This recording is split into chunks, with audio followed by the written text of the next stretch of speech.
This man had such an incredibly deep love for his brother. He tells me he was watching the news when the plane hit the second tower at the World Trade Center. It was then that he knew his life would never be the same.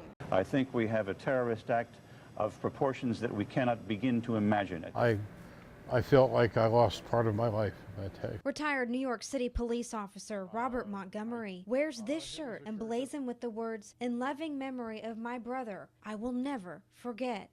It's to honor the life of his beloved brother, William. He was a New York City Port Authority police officer, sergeant, and he was assigned at the World Trade Center, and he was in Tower 2 when the second plane hit. Robert says he went straight to ground zero along with thousands of others looking for loved ones. Worked there for almost 3 months and trying to find any resemblance of my brother or whatever, and all I found was his leather badge and his handcuff key. William had gone back into the tower to help handicapped people get down from the third floor when it collapsed. At a special ceremony held at the BOK Center, many people, including Oklahoma's first responders, paused to remember a day that changed our nation forever. And I believe that first responders all across the country are better prepared today than they were 10 years ago. I think that we learned a lot from that experience. This is something that affected our whole nation. It wasn't just New York City, it wasn't just Pennsylvania, it wasn't Washington, D.C. This was an affront to all Americans, and I'm really proud to see my brother and sister Tolsons out here commemorating it.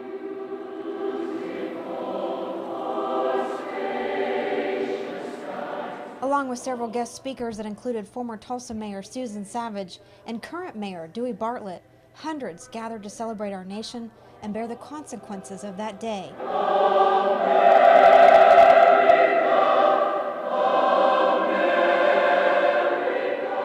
Following the ceremony, a special street expo was held with music, food, and first responder exhibits. Robert says he will never forget the sights and sounds of 9/11. The soot and the smoke and all the different things. We had breathing apparatus on the day we got there all the way to the day I left, so we didn't have any kind of we didn't breathe any toxic fumes. But some of the guys that were first responders have passed away because of cancer or their lungs, and some guys lost their jobs because of it, because they're deficient capacity to breathe or whatever, their lungs, so they couldn't do their firefighter jobs. Tulsa firefighters raised this flag in remembrance of the thousands that lost their lives that faithful day. Pardon me. That I won't forget. I won't forget. It's, we can't forget.